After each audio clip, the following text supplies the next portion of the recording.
Hello, Terry here, and welcome to the Animation Industry Podcast.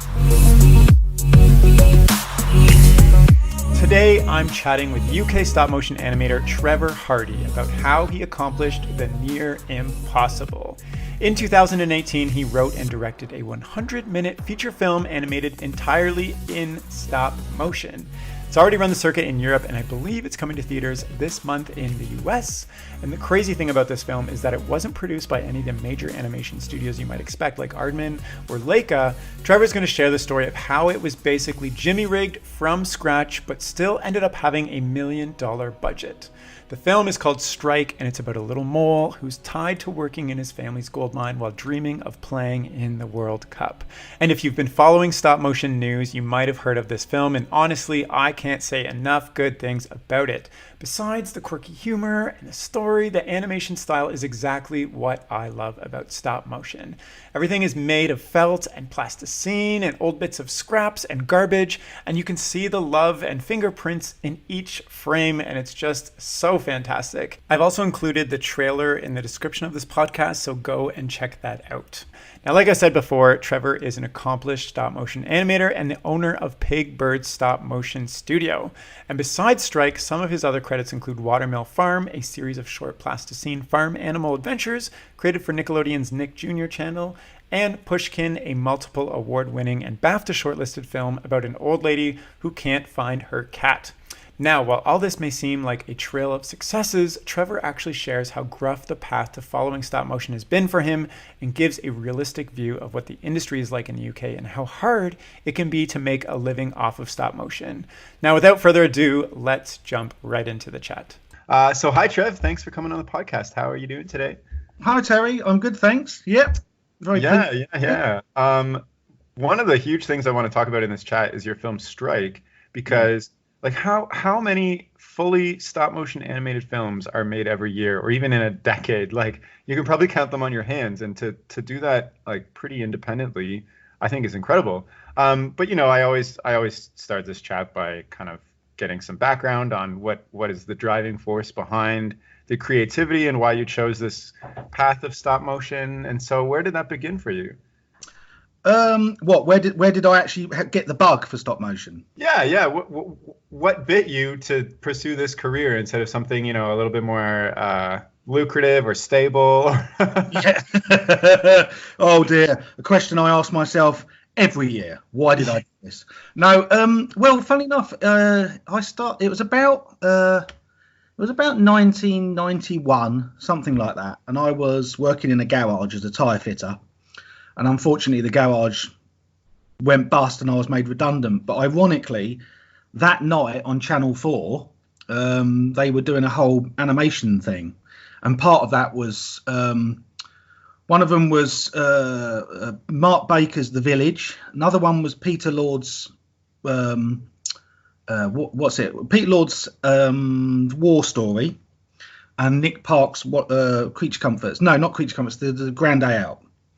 And I saw this, and I was just so intrigued by the fact that I knew I was inherently watching a magic trick, because I could see the plasticine moving, and obviously everyone as a child plays with Play-Doh or plasticine, so you're inherently aware of the material you're seeing move, but there's something delightful about watching it. You know, the fact that this stuff was moving around and creating a character that you were believing in, listening to, moved by.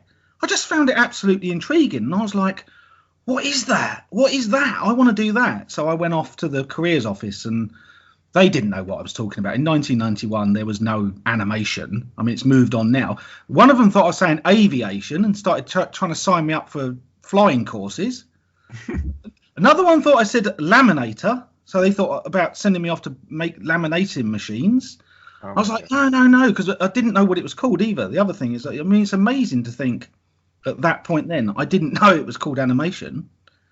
Certainly didn't know it was called, it was called stop frame then, which now moved on to stop motion. But at that time, someone said to me, I think that's called stop frame. And I was like, so I went to the careers office and they were like, never heard of it. And I managed to get onto a media course, and the guy that ran the course said, well, so long as you do photography in the course, we'll set you up with a Super 8 camera and you can start doing your own animation stuff. And I did that. So kind of right from the beginning, I set my own course up.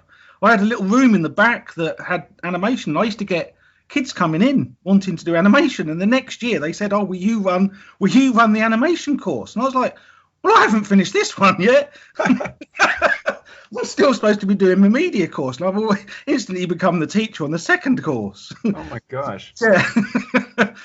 And then that kind of went on to Farnham animation, and then on to I did a animation degree at Farnham, and then I was really lucky to be one of the 5 chosen to go down and do the Aardman animation course at the time.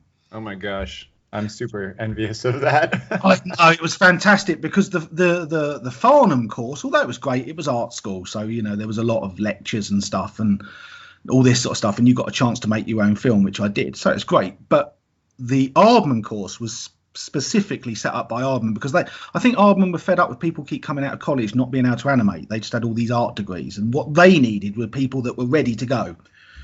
Give them a commercial, they can just go on the commercial and doing it. So their course that they ran for 9 months was very intense. It kind of had all the elements of animation in it.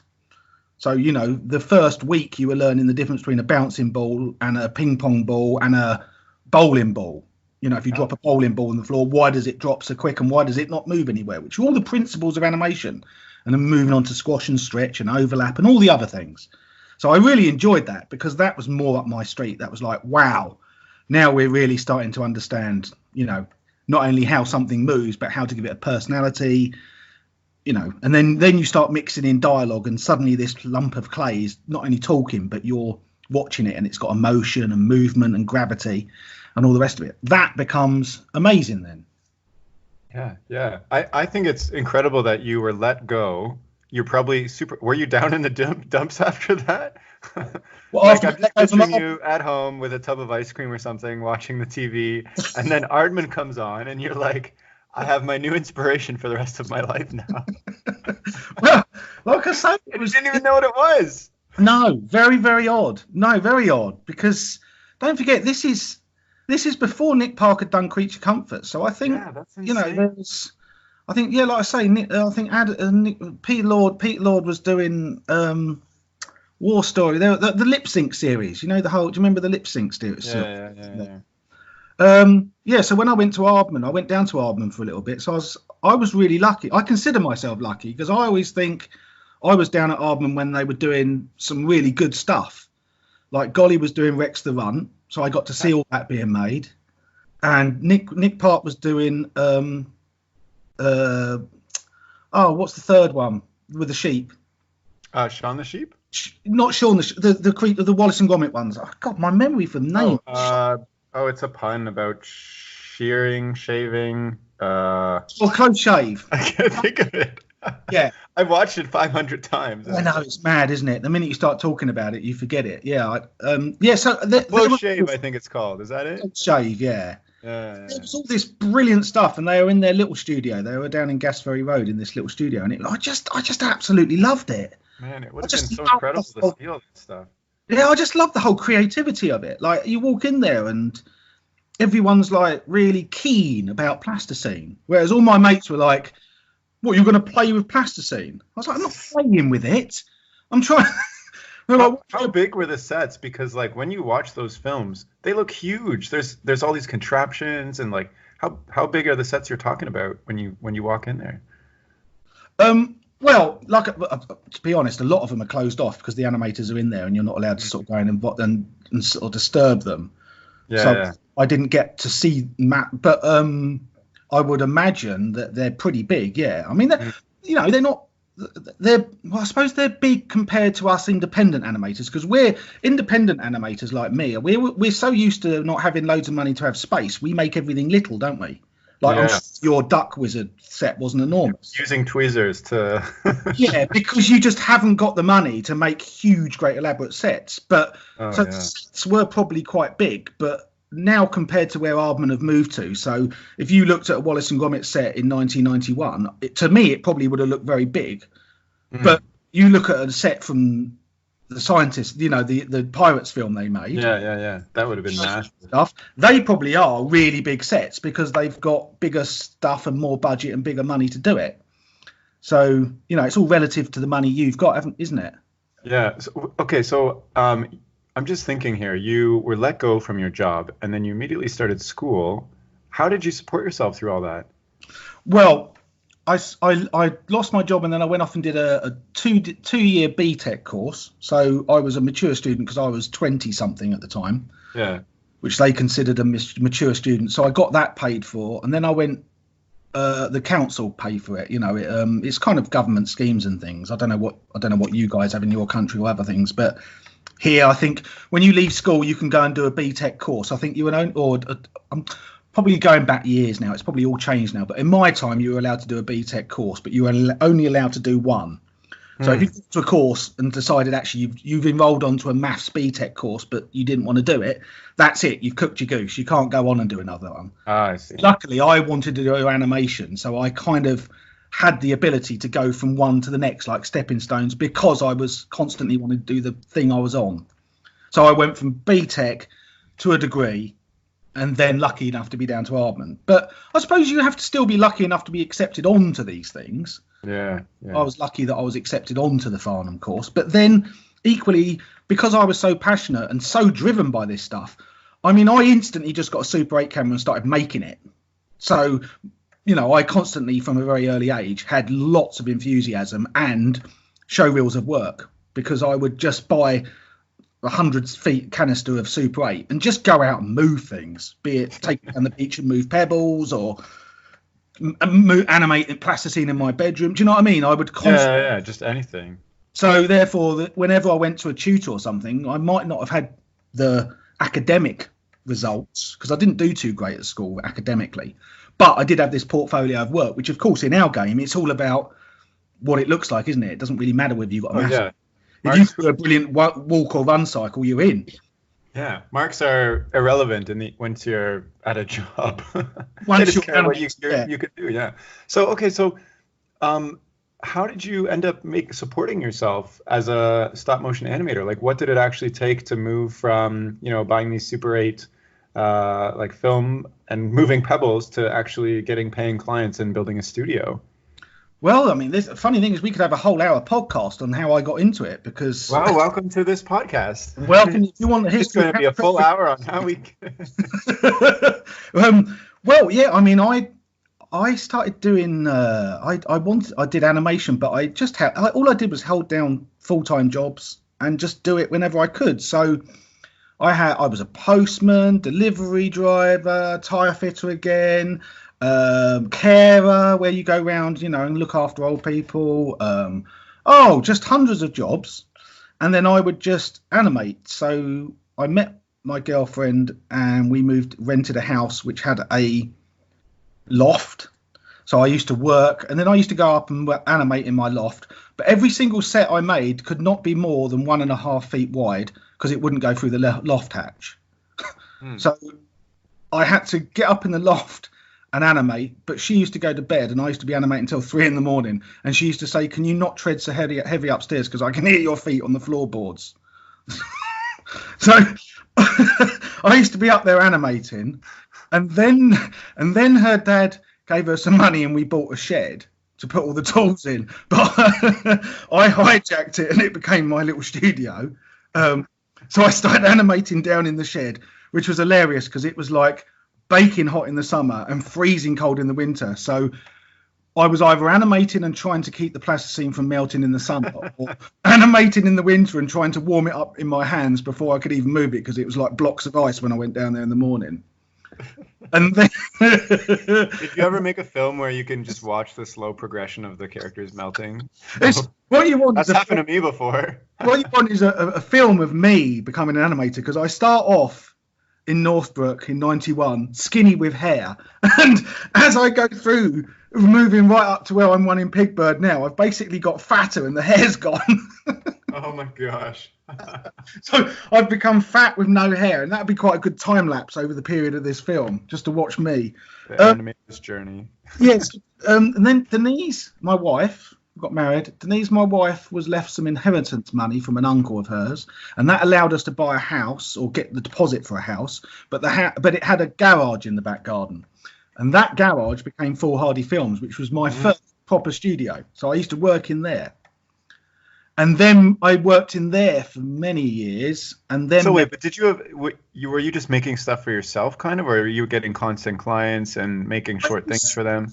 I was gradually going along. I've always worked on other jobs. I've never, other than the 3 years when I did Strike, that was the only time ever when I was fully employed in an animation. Were you living the dream then, because you were just fully animation, or was it kind of stressful? I was living the dream, but my goodness, did it come at a cost? You know, trying to make a 100-minute stop motion feature film, it's like trying to keep a 400-ton train on the tracks. So yes, I was living the dream, and as much as I was making a feature film, but my God, did I come out of I went out of a garage straight into, you know, a full-on wallop of an industry. It was like, wow, you know, from working on my own for many years to suddenly having, I don't know, 30 model makers in a room and 7 or 8 animators that are all looking to you for answers all the time. That sounds incredible. It is incredible, absolutely brilliant. But at the same time, it was massively demanding. Yeah. So yeah, I kind of met Jeremy, who was one of the producers, who knew Edward, which was the other producer, and both of them said, "Oh, we're thinking about making a stop motion feature film." And I said, "Well, this is great, obviously, but do you know the beast you're about to embark upon?"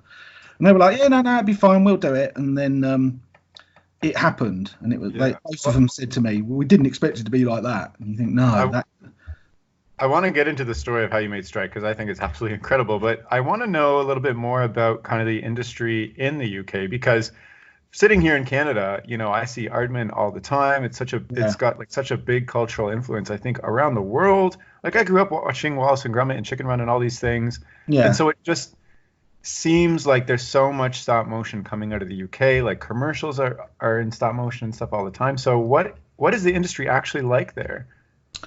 Well, obviously, I mean, Aardman are absolutely fantastic, and they're a kind of double-edged sword for me, because on one hand, I've got nothing but praise for them, because if it wasn't for them, I would never be into animation, and I don't think the animation world would exist without them. But on the other hand, no one else does anything in England that seem to be able to compete with Aardman. Aardman sort of are so big that they kind of have everything, it feels. So on one, you know what I mean? It's I love them and I think they're brilliant, but equally, no other feature films come out of England other than Aardman, really. Yeah. Is there a lot of commercial work? There's lots of in England. I mean, there's a company down in Wales called Animator that did a feature film. Sorry, the name of the thing escapes me now. What was it? I can't remember. Sorry, he'll be livid if he's listening. Mike Moore, Animator down in Wales, he does it. So he's great. He's got that studio down there, and we were the only other studio on the south coast in England that actually made a feature film. Really? So you've got Aardman, really. So if there's any feature films coming out of England that are cinema feature films, really. Are you talking about Chuck Steele, that film? Chuck Steele, yeah, that's it. Yeah, that was Mike Mort's Animator. So that came out of Animator. And as far as I know, I could be wrong here, but as far as I know, there's hardly any feature films that come out of England. Most of the feature films that you see on the cinema are probably either America or, I mean, they're either Leica or. How many studios are in the UK? Because if like in Canada right now, there's a couple, but if you go to Portland, for instance, where Leica is, there's a whole bunch of smaller studios like Stupid Buddies and all these other studios. So like, if I move to the UK right now, how available is work? I guess is what I'm asking. Like, is it fairly easy now to get into stop motion in the UK? No, I don't think it's ever been easy. I think it's very competitive, and obviously the more it goes on and the more people get to see it and know about it, especially with social media and stuff, you can put your work out there very quickly. So therefore, I think the companies have got lots of people that they can choose from as to who they want to use.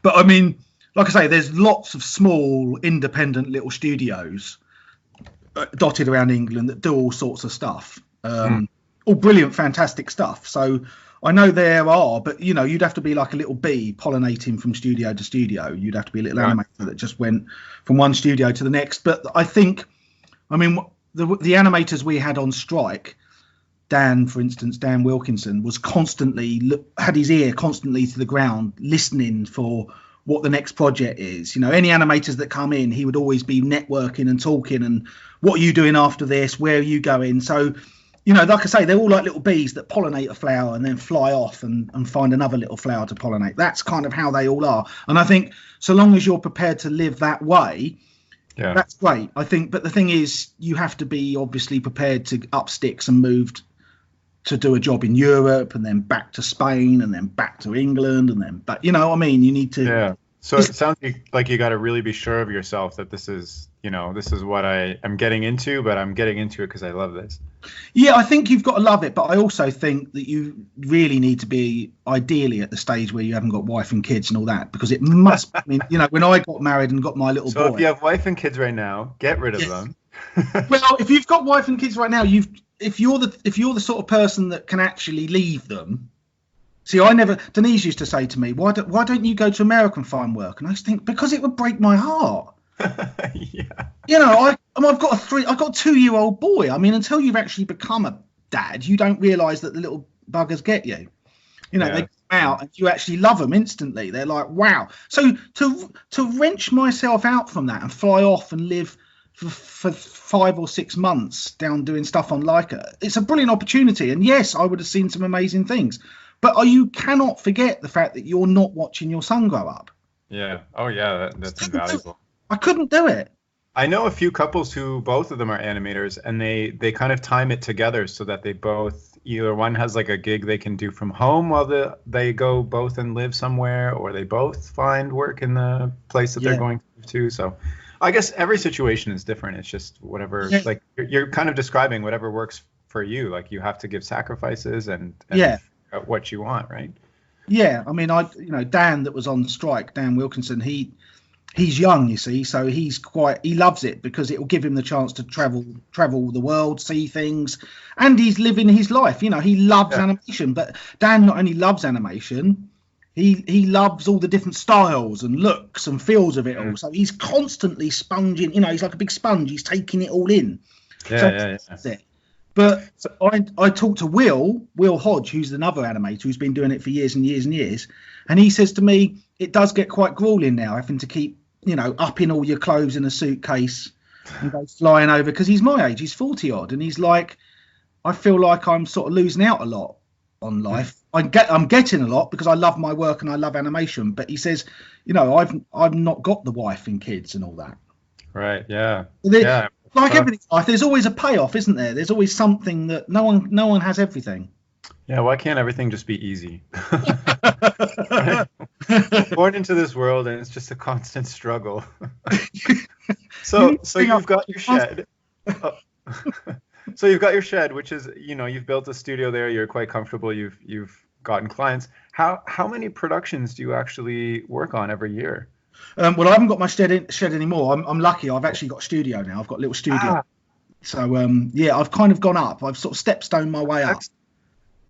Yeah, so now I've got a studio, and I try and get clients and try and do that. But I've still got my part-time jobs. Still don't have it fully. Yeah. I'm going back into care. I've got applied for a position as a care worker. It's quite weird actually, because when I go around promoting Strike, because Strike's the feature film, and I'm the director, I kind of always get this sort of prestige thing where I get flown over there and put up in a hotel for a few days, and then I have to come over and do Q&A, and you know, everyone thinks you're famous and got money because you've made a stop motion feature film. But what they don't realise is on the Monday that I come back, I've got my cleaning job and my home care job, where I go around and give sort of old people sandwiches and help them put them into bed and change their pads and things because they poo themselves. Yeah. You think... So there's kind of constantly, which I suppose is quite grounding, but at the same time, you think this is really weird because I've made this stop motion feature film, which should be the absolute pinnacle. Yeah. But I love that you're sharing this, because for me growing up and hearing these amazing stories of successful directors and things, it's very intimidating because you're like, I'm just an average person. How can I accomplish something like this? You know, and hearing that, you know, you've got your part-time jobs while you're trying to make this happen. I think that's incredible that you're doing both and supporting yourself and your family. But it just brings it, grounds it a little bit more taking away that, that unattainable magic reality that I always assumed the animation world was when I was younger. Well, I think everyone does. I think I did. I always thought that, at some point I'll be able to make this my job. I mean, I've dedicated my whole life to it, and I'm very committed and hardworking with it. But equally, along the way, you have to have some luck, and jobs will come my way through pure determination and never giving up and wanting to do it. But at the same time, I have to do my part-time jobs.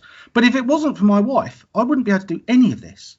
She is the breadwinner. She's a social worker, so she works all week doing the main job, which helps pay the rent. I constantly chip in being able to help. If it wasn't for her, I wouldn't be able to do anything. I'd have to go and do my full-time job.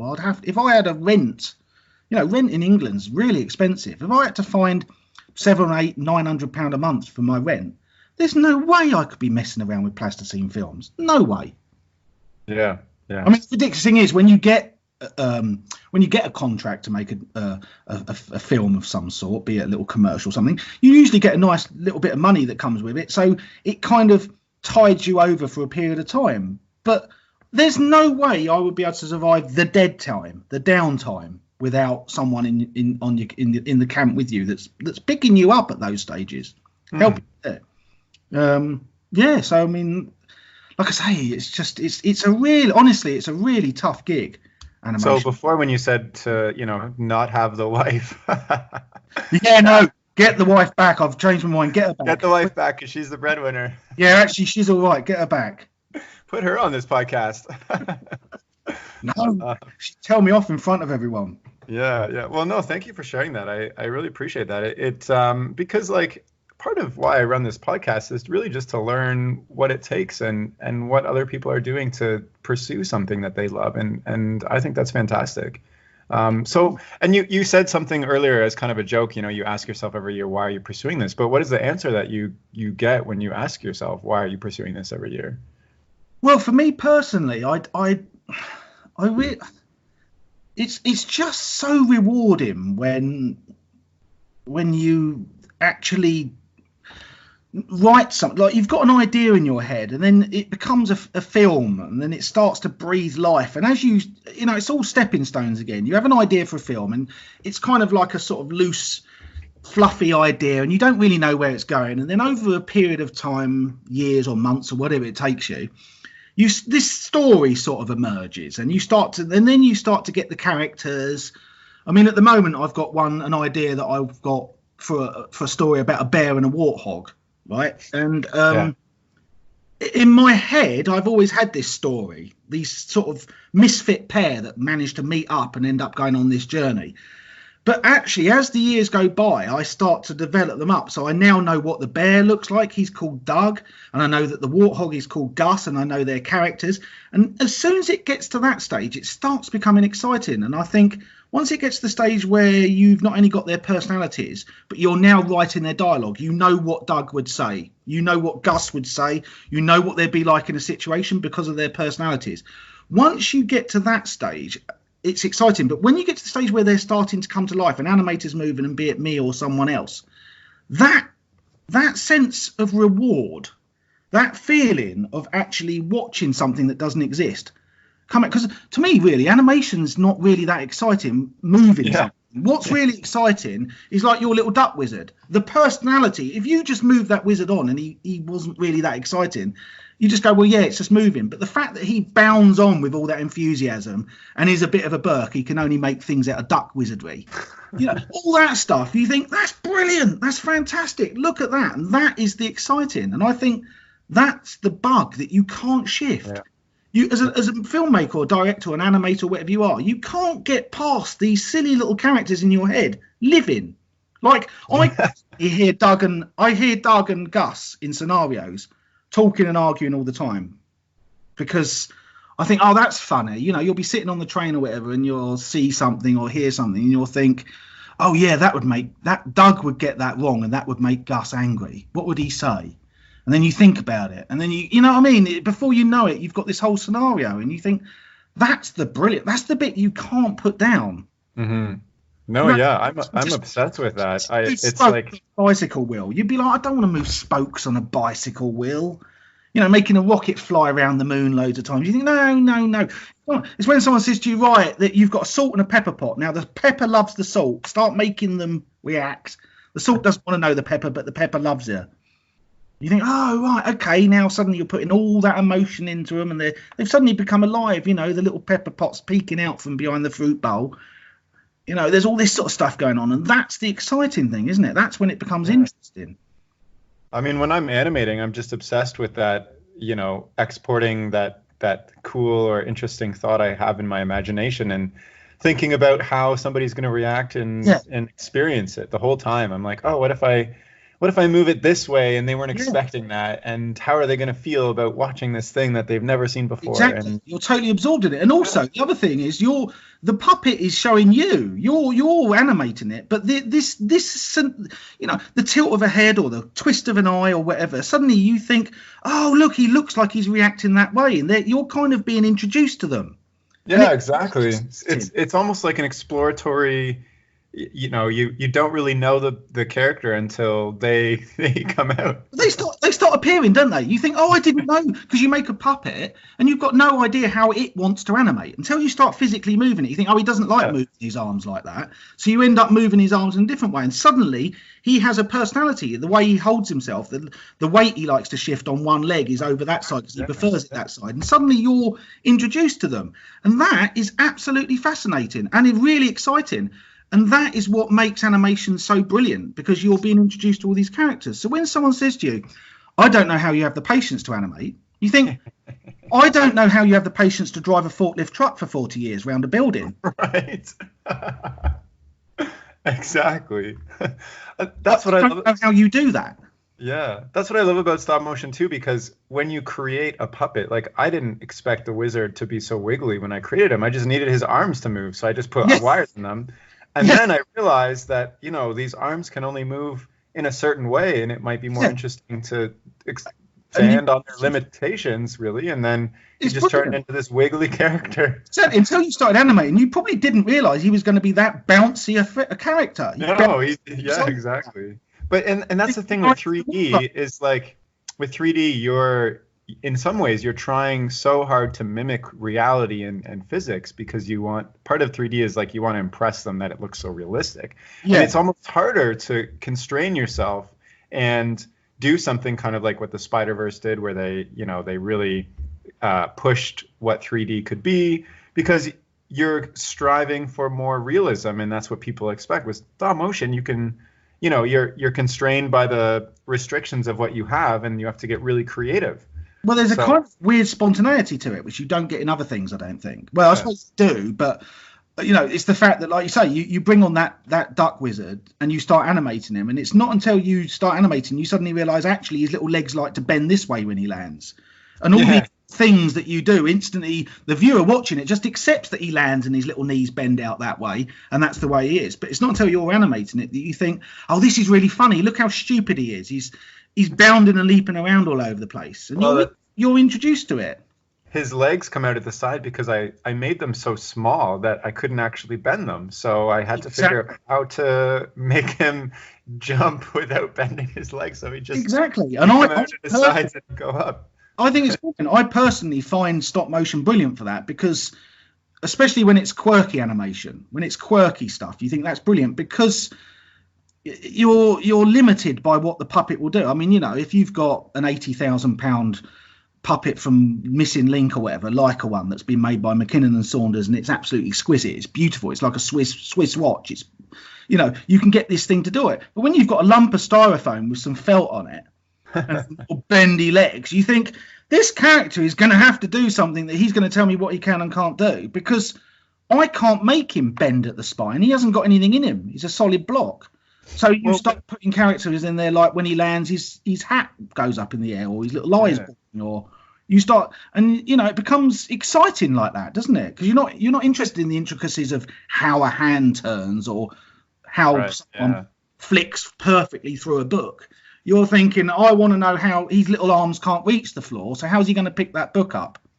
Exactly. Well, I feel like maybe we should talk about Strike, your film, because you have so many interestingly designed characters, like the bull, who is just a giant, like I don't know, it's just a mass with arms and a head in the middle. Like I don't even know how you animate that half the time. Well, it was quite funny because one of the guys that brought down the money for Strike was a guy called Edward Catchpole, and Edward, brilliant, great producer, but he's very high up in Disney, so he's very used to everything being achievable because you've got a big budget. And I remember having sort of conversations with him very early on about Strike, and he was saying, Trevor, the mole looks very quirky. It looks this and it looks that, and saying to him, right, the first thing you've got to realise, Edward, is we haven't got the budget to make this anatomically correct. So forget all that. And the other thing is, the more something looks human, the more unforgiving the audience are. If something looks human, if you make a plasticine character that looks human, instantly people expect it to move human. The more quirky and funny you make it, the less expectations you have. The minute your little duck wizard walks on, my expectations of what it's going to move like and do are removed. I'm instantly amused by what it does because I don't expect it, because it's anatomically incorrect. And I said to Edward, the budget animation is all about, for me, like I want to surprise and delight you in the unexpected versus replicating reality, because we already have live action, we already have reality. Like let's go into the fantastical. And I think reality in animation costs a fortune. Reality in animation costs a fortune. Look at Missing Link. Look how much they've spent to make those characters look and feel human. So we didn't have that budget. So I said to him, I'm sorry, but Louis is going to have to be a big block with arms. And when I storyboard it, I'm going to have to work out all the cheats. So you never see Louis bend down and pick something up. You see Louis's arm pick something up. So it's a cheat. So I've storyboarded in all those physical cheats, because that's the only way to do it. You won't see Mungo, or you won't see many of the characters stop a ball in with their feet. You'll cut to a football boot stopping a ball. Yeah. Because the character's little legs don't bend up far enough to get it. Just looks stupid. The minute a puppet's legs bent up well past its chest stop a ball, people just go, well, that looks ridiculous. So you just put cheat in there. You just put a big football boot stopping a big ball and cut it in the edit. I think it's insane that you had, like, to approach something where you had a constantly moving ball in a scene is just, that's already out of my league.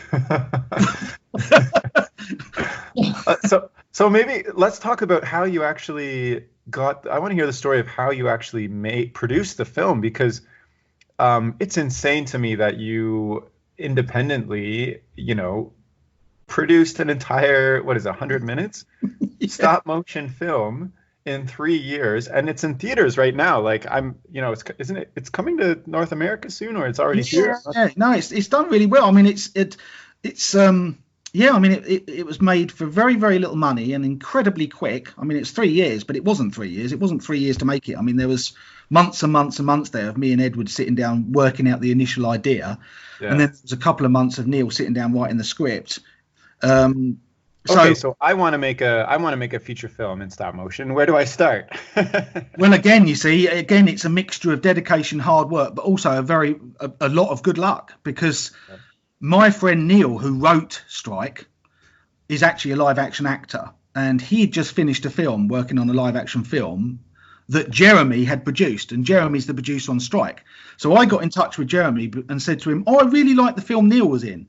And Jeremy said, oh, thanks, Trev. Oh, by the way, can we meet up? Because I want to talk about making a stop motion feature film. So, of course, I take it with a pinch of salt, because people say that, but they honestly don't know. The amount of people say, I want to make an animation because they think Wallace and Gromit is made out of plasticine and, cornflake packets for sets. When you tell them it's 150 grand a minute or whatever it is, they go, what? So suddenly they're not so keen. So I took it as a pinch of salt. But Jeremy then said to me, oh, we've got Edward on board, who's ex-CEO of Disney. And really, without Jeremy and Edward, I would not have been able to make Strike if it wasn't for Jeremy and Edward, because Jeremy was one of the producers, so he could put some money in. But because Edward was CEO of Disney, he knew a lot of people with money that would be prepared to put in some money to make the film. So he got in touch with a guy who runs a toy company in Germany, and the guy who owns the toy company said, yeah, well, so long as I can have the merchandise rights, I'll put in the money to make it. So Strike was a very, very odd one because it was a combination of good luck, but also because Jeremy and Edward got the money from this guy from a toy company, there was no pre-production. It went from an idea, a kind of concept that was, it'd be nice if we could make it, to suddenly this money coming down and Edward going, right, well, we need a studio. This is going now. And I was like, what? So I had model makers in the studio trying to make stuff that I hadn't even drawn. The storyboard wasn't even done. Neil was still writing the script. Where did you get these model makers from? Did you know them personally, or they were just brought on? Or lots of freelance ones, but again, very a course, again, a drop of absolutely manic, but a drop of good luck. The course down the road, ironically, the BTEC course that I originally started this podcast with, talking about the little course I did. No way. Had this year started up a model making course. No way. Yeah, so we had Dan, who used to run the course, who I was on the course with, rang me up and said, oh, I see you're making a feature film. Well, I'm running the model making course now. Do you want some model maker? I was like, yes. Which again is crazy when you think not only was Strike made in record time for record money, not very much money, but 40% of the crew were amateur. They were work experience. You're seeing mental, absolutely mental, with no pre-production, straight in. So therefore, it's kind of weird because it's a blessing and horrible at the same time. Because on one hand, it's horrible because people want instant answers. So if someone says to me, what does Louis look like? I have to pick up a pen and paper and scribble him down because the model maker's going to start making it. Whereas, Aardman might have 5 years, or another company might have 5 years of doing concept drawings, concept designs, doing test footage. So you have to get rid of all the perfectionism mindset you have. You have to go, right, okay, this is what Louis looks like. Go and animate, right, so I would draw him up, make the initial concept of Louis, and then give it to the model makers and go, right, you need to start making versions of him, Louis's leg, Louis's arm, and they were like, so I had other people say, what does the football stadium look like? You think, I don't know, I haven't even got there yet, give us a pen. So like, for instance, the football stadium, I didn't know what it looked like, but all I knew is I had to walk around the studio, see what equipment, see what materials we've got. So I looked in a bucket that had loads of spray paints, and I thought, right, well, there's loads of orange in there, so I'll make it orange. Another box with wood, and we had a big box in the corner that was full of recycled stuff, because there was so much stuff in Strike that was from recycled stuff, which we didn't know at the time, but actually it's turned out really good because people go, oh, that's amazing, lots of it was recycled. So I picked out an old cleaning fluid jar, like washing powder stuff, right? And I said to him, right, saw the bottom of that, and it kind of makes a dome. And I said, right, put that dome on a bit of wood and it will look like a sort of stadium. So everything was made like that in 100 miles an hour, which... That sounds so fun to me. I have like a bucket as well of just random wires and gears and pom-poms, and it's like, all right, I need I don't know, a flower pot. What am I going to make that out of? Well, this is the thing. And we had Phil, who came along, who was a model maker, who was really good. He came along with his box of bits that there was, over the years, he's collected bits of plastic. Chris, who was the assistant director, Chris Rowe, he came on board, and he was really good at turning his hand stuff to quick, really quick. He could just knock stuff up and do concept drawings really quick. So on one hand, it was great because there was never any point of actually any meetings. Like, the production never slowed down for a production meeting. It was like, what does Biggins look like? Who's the goalkeeper? And I went, right, he's an elephant. He's an elephant. Right, okay, what does he look like? He looks like this. Grab a bit of paper, just draw it.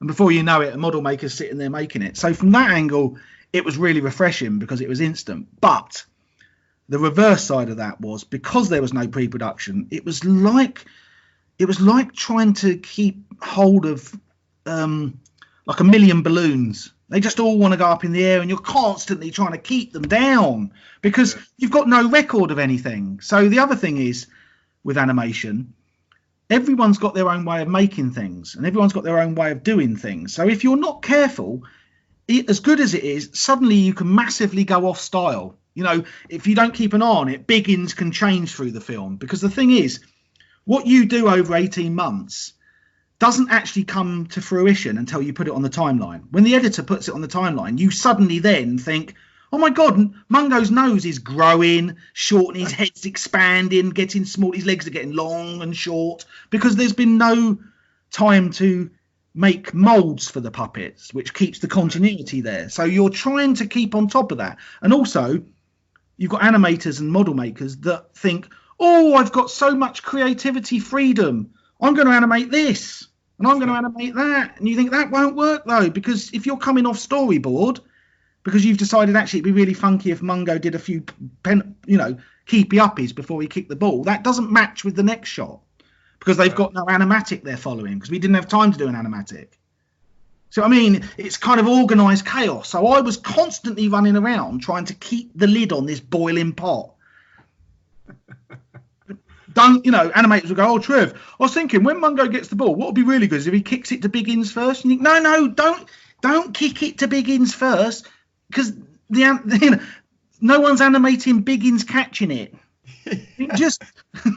Which of course doesn't make any difference to that animator because he's only in the moment, but it will make a difference when you put it on the timeline. Oh my goodness, that does sound very difficult. So how did it end up? Because I haven't seen this film yet. So in your from your vision that you had originally and then working on it throughout, how has it ended up for you?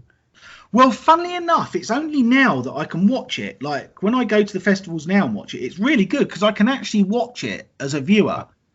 Yeah. Because I couldn't watch, when I was making it, and we were very lucky because Jeremy and Edward friends own a cinema in Lewes, which is a small town near here. So we were very lucky that we could go along and watch the rushes, the footage, or the offline edits at this cinema, so we could see what it looked like. But of course, we're all watching it with a very critical eye.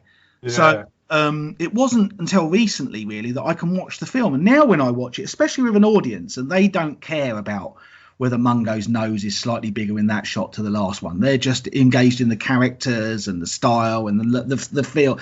Neil's brilliant script and the funnies and the character. And that for me is wonderful because I can sit there now and relax and think, I don't care about any of the nightmare that went on to make it. I'm really enjoying that all these people are getting the gags. They find it funny. Everyone seems to love the characters. Everyone loves the storyline. So would you do it all over again?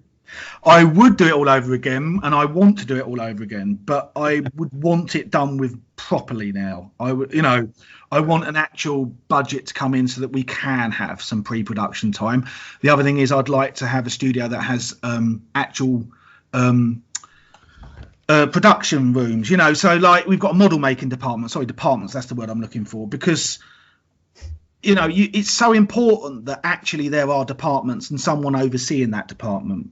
I'll give you an example. When Strike was made, I remember sitting in the room getting it graded, and the grader was saying to me, this is an absolute nightmare because all the yellows are different.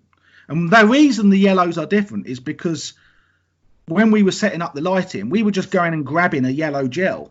So we'd just put a yellow gel on it because I thought, well, it's morning, so the yellow-orange sun's coming down. So I was very aware of making sure all the morning lights are facing in the same direction. So when it goes onto the edit line, all the shadows are in the right place. So the consistency's there. What I didn't realise is all the yellow grades, gels, are different grades. Oh no! So all the yellows are different. So you've got a grader going, well, this is going to take me hours to grade these to the right colour. Where, of course, if you had a lighting department, someone would have made a note that all the gels are A249. So, therefore, every single set would have had A249 as the main key light. Right. So, I mean, little things like that you don't realise in production cost money and time in pre-production because they're not sorted out in pre-production. They cost time and money in post-production because they're not sorted out in pre-production. And that is the thing. That's why you need the productions, and that's why you need the departments. So someone is overseeing that on the boards going, right, what lighting gel have you got on that? Does that match? Are all the blues consistent if it's a night scene? Someone's got a half blue, someone's got a full blue. And you don't notice of it walking from set to set. But when you put it on the timeline, when one shot cuts to the next, the blues are massively different. You think, "Oh, look at that! You can hardly see any shadows in that because it's dark blue." Whereas this one, they've used a half blue, and there's shadows everywhere. Oh my gosh! And the bloke's saying, "Well, do you want me to put shadows in that shot, or do you want me to try and take the shadows out of this shot?" And you go, "Oh, well, you're talking 4 days, whichever way you go." So how is this? It's in theaters right now. How has this impacted your career overall, or just your influence as a stop motion animator or your studio? Well, unfortunately, I have to say at the moment, disappointingly, nothing. I'm really actually quite ashamed that we've made a British film that, was completely independent and quite honestly up against the likes of Aardman, a real David and Goliath story. Yeah. And we've got actually no interest. No one's really no interest. Like, until it wins competitions or until it wins festivals and actually then gets, recognised, there's not really a lot of interest. I've never heard from anyone. I mean, you get told it hasn't made it into this festival and it isn't, and you just think, well, why? I mean, don't get me wrong. There's lots of podcast people like you. I mean, Squiggly came along and did stuff on it, and if I ring people, they kind of go, "Oh, that's interesting. We'll do something on that." But generally, as an overall thing, I stupidly thought someone who made a cinema feature film surely has got to get some sort of credit. Well, it turns out not. And I don't know whether that's just because it's England. I don't know the score here. I don't know whether really there's not much interest in film if it's not commercially viable. Are they only interested in films if they can clean up on shampoos because they can sell a load of merchandise on the back of it? Or are they interested in stories and films and new talent? Because it seems to me all the time you can make £100 million film that's going to make £300 million back with merchandise. There, you get a big thumbs up. If you go, well, I want to make a small indie stop motion film for 5 million, they go, we're not going to make any money off that. No. Whereas when I travel around Europe with Strike, the whole attitude in Europe is vastly different. That's why you see so many films coming out of Europe that are, let's take Michael DeWitt's film, right? He made The Red Turtle, which was a very lovely, beautiful 2D drawn film about a guy that gets stranded on an island and starts imagining this red turtle. Is it there? Isn't it there? Well, you'd never make that in England. They'd go, well, that's what, maybe I'm talking out of line, but I get the impression they go, well, why should we invest money in that? Because strange. Where are the feature films coming out of England that aren't commercial? That feels really disappointing too. Do you think the film came out 2 years ago now, so do you, like, when you put it in your portfolio or stuff, it really hasn't helped to get more clients to your studio or anybody working with you or anything?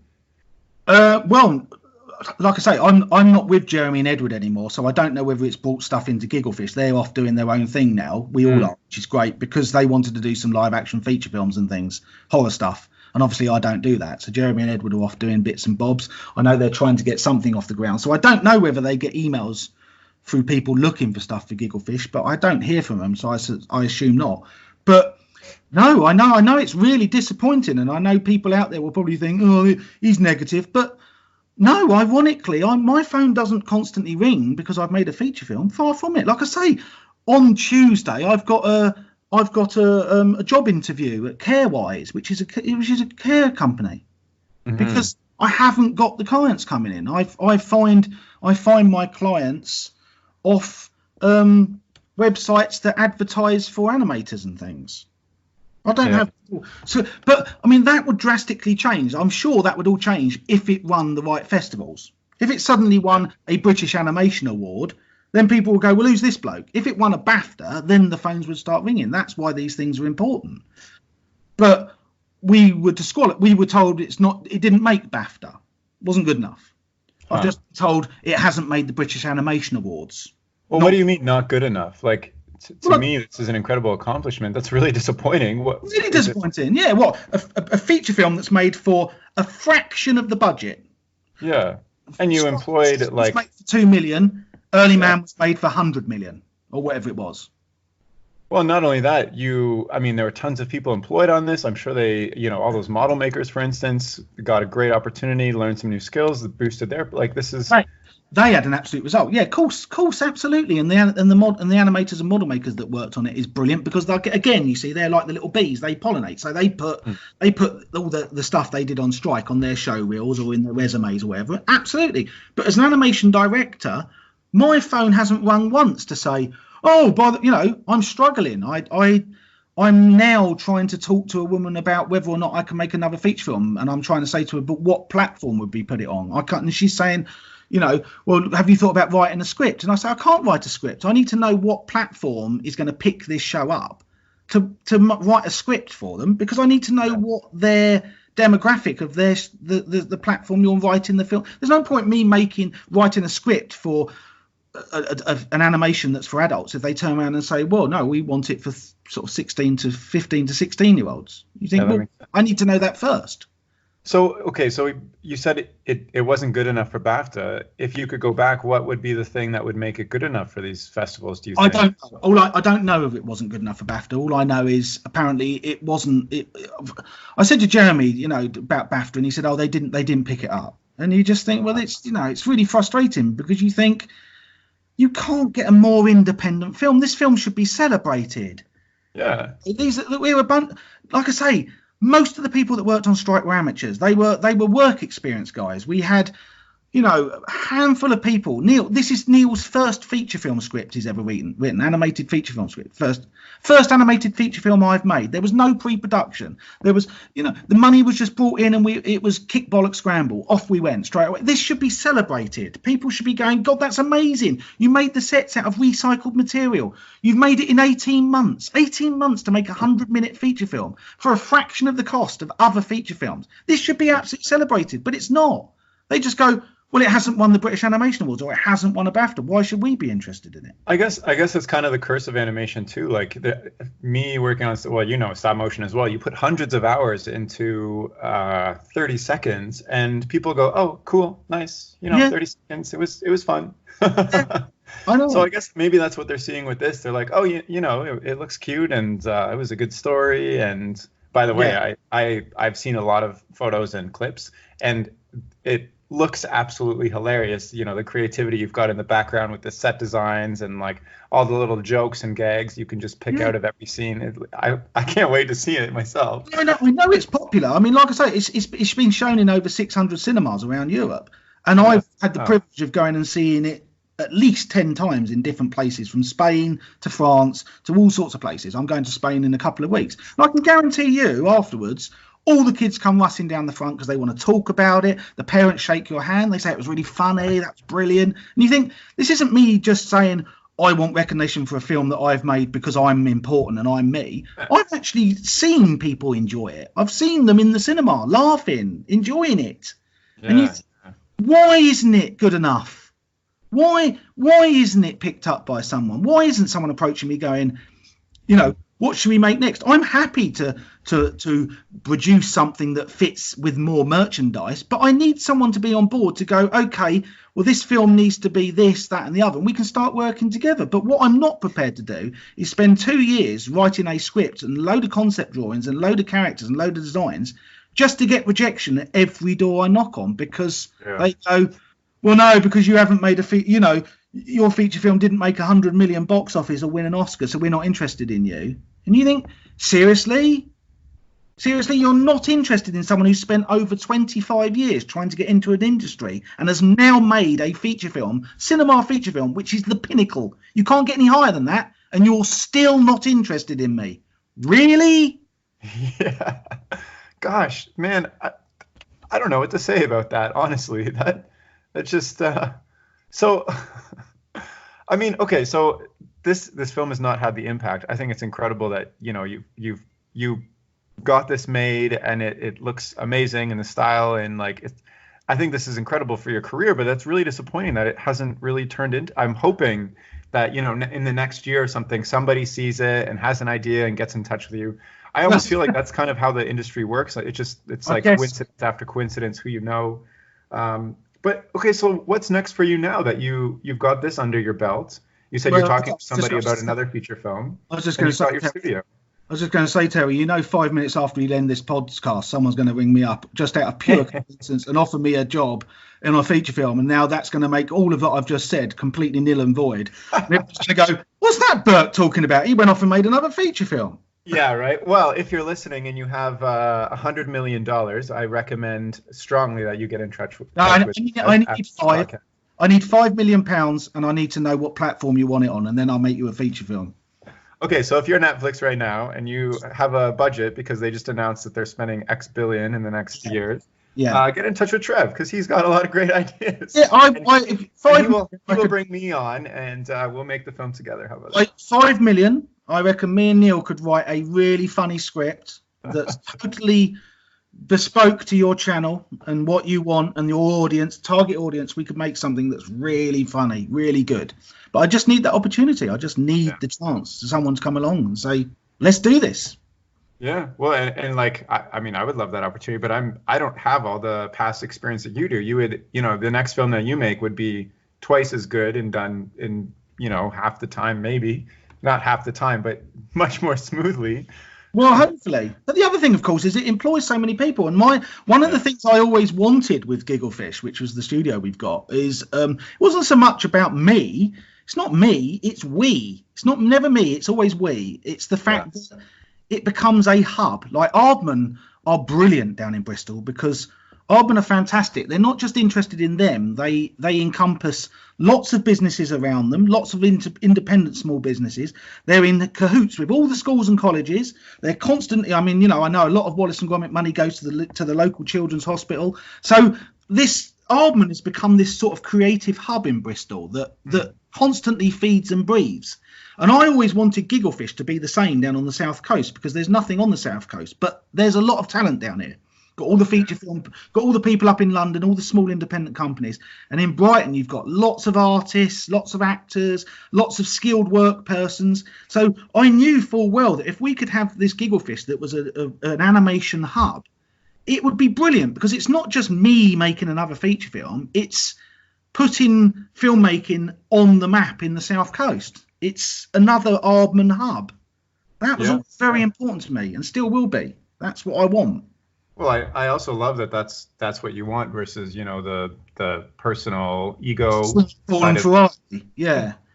So what is next for you now?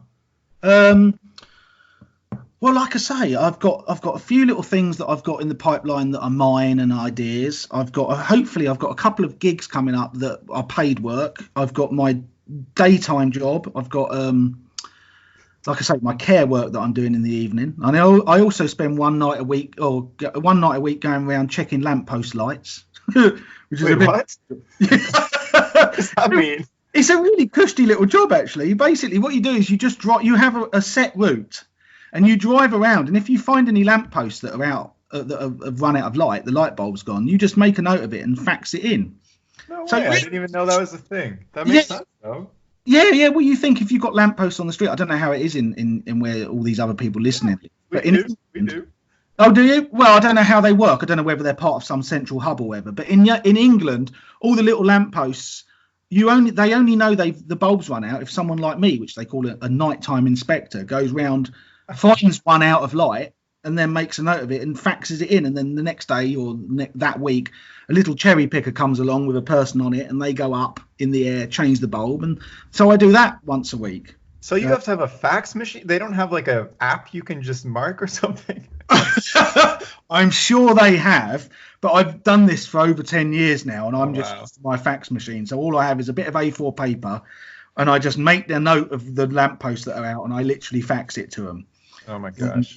Yeah, it's great. It's great because you don't have to get out of the car even. You can just drive around, see a lamppost out, drive next to it, see what number the lamppost is and make a note of it.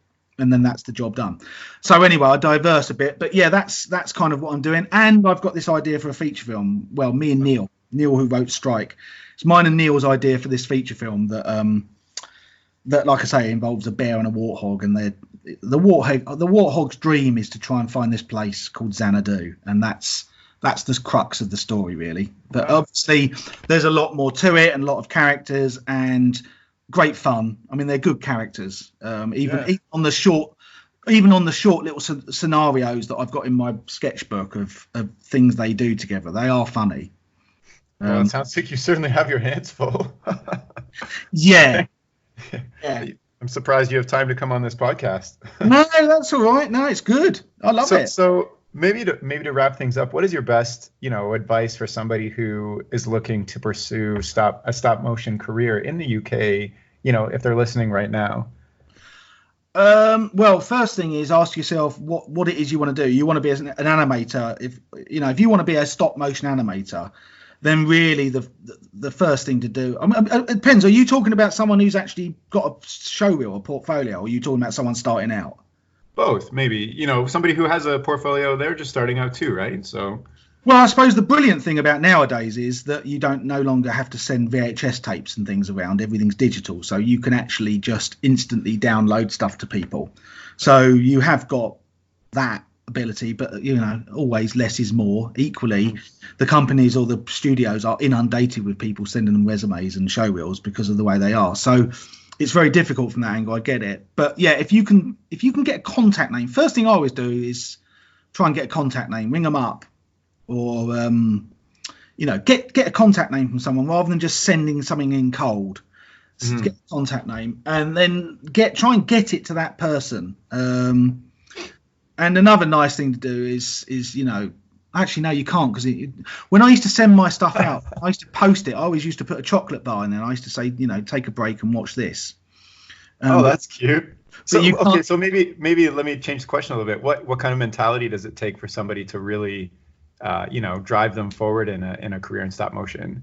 Well, I suppose nowadays you'd have to sort of, like I say, try and get some sort of contact name and get in there, but equally try and keep your show reel short, punchy. Don't worry if you're making films. Don't worry that. Well, I can tell you now, the person who's watching it doesn't care for your film. They don't care. What they're looking for is the animation in it. So you're better off doing.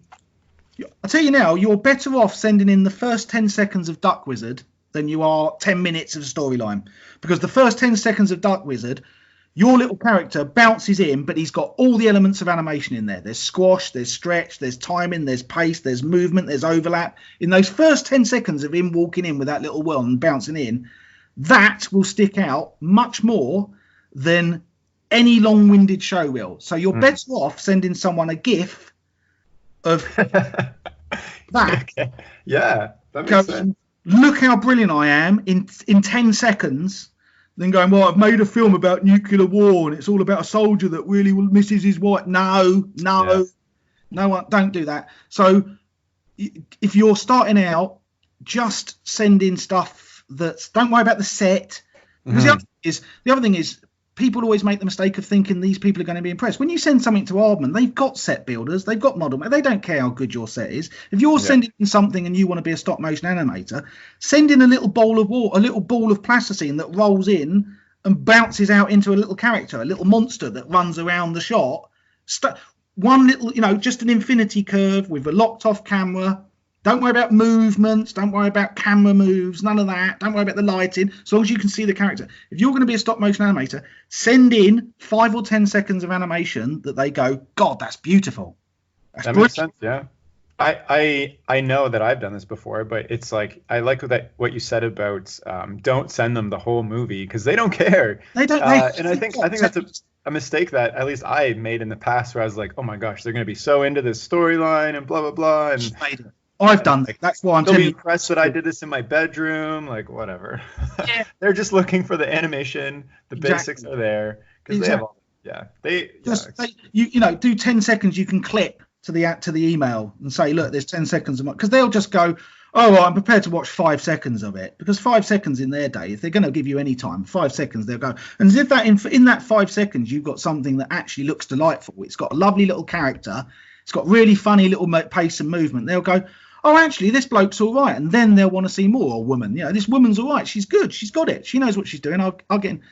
But to sift through a show reel to find good bits, people haven't got any time for that now. You will just be put on a rejection. Yeah, I mean, since I've published my like Sheridan animation portfolio that was accepted me into the program online, and people always, well, I put my email there for people to get in touch with me and ask for advice, and I get a lot of people, they've got this really cool idea, but it's not executed very well. My advice is always like the professors there are looking through 1,000 portfolios. They're going to spend maybe 1 second on yours. And if you can't communicate that you understand the principles and maybe, push it a little further to make it stand out, then, you're just going in the trash pile. You are going in the trash box, because the other thing that people do is, if you're doing computer animation or whatever, don't send them in hours of footage of various different face moving molds. Yeah. This character that goes from an angry face to a smiley face maps or whatever they're called. Don't send in that. They're not interested. They don't care how much you've learnt. What they do, they prefer 5 seconds of a character doing something, and also make the character do something that's hard, not easy, because hours and hours of footage of a rocket going round the moon, and then the camera spins 360 and shows you the rocket coming over the other side of the moon. Just don't care. I want you to animate a plasticine cat that has got a ball and it rolls on the floor with the plasticine ball and it looks like a cat and it animates like Simon's cat. You've seen Simon's cat? Yeah, of course. 5 seconds of that. 5 seconds of that will get you much further than 30 minutes of going, now I've used this face mapping equipment for this character. They don't care because they've got all that. Pixar have already got all the technicians to do all that, lighting. What they want to know is, can this bloke make a cat look cute? Because that's what the audience are going to love. Yeah, exactly. Yeah, no, I think that's really great advice, and that's something kind of hard to hear sometimes too, because as a creative, you want to, show your creative voice, but if you're looking for an industry job, I get you're very proud of it. Yeah. That's the thing. I know you're proud of it. That's the old joke, isn't it? When someone says to you, "Look at my baby," and you go, "I know you find it cute, but I find it annoying." I get it, but because also the other thing is you're learning, so you're very pleased with what you've achieved. Mm-hmm. What you get is the person you're showing it to is 20 years down the line and bored of it. Oh yeah, exactly. So just because you've learnt squash and stretch, the person you'll send it to won't care. So what they want to know is, yes, you've learnt squash and stretch, but now put it in a character. Now put it in something that the audience want to watch. Not 10 minutes of a ball bouncing up and down and going, well, look, I've made it look like a ping pong ball. You think, yes, very clever. Moving on. Gotcha. Yeah. No, I think that's great. Is there anything else you wanted to end off on or share that now that we're wrapping up a little bit? I suppose, sorry for being a ranting lunatic. This is what I'm like. Maybe there's somebody listening who really needed to hear that. So, Well, I hope so, because my heart is in the right place. I may sound aggressive when I talk, sorry, but my heart is always in the right place. What I'm saying to you guys out there is, I have spent years and years doing this, and there's nothing more disappointing than when you put your heart and soul into something and send it off and you get no reaction. All that does is bring you down. You just get to the stage where you think, well, why am I bothering? So just spend time doing something short and sweet that you really enjoy and are really keen and pleased with, because you're better off doing 30 seconds of something you love. At least then, if you don't get anything back from me, you just think balls to them. Doesn't matter. So what? I know that's brilliant. I'm really pleased with that. And that will keep you sane, because there's nothing more fickle than this industry. You like I say, you send stuff off with your whole heart and soul attached, and you don't get so much as an email back. Mm-hmm. And it's soul destroying. It's absolutely soul destroying. So you have to be very much of the opinion that this is all for me, and I'm going to take it with a pinch of salt. And if I get somewhere, I get somewhere. And if I don't, I don't. I'm not going to beat myself up about this.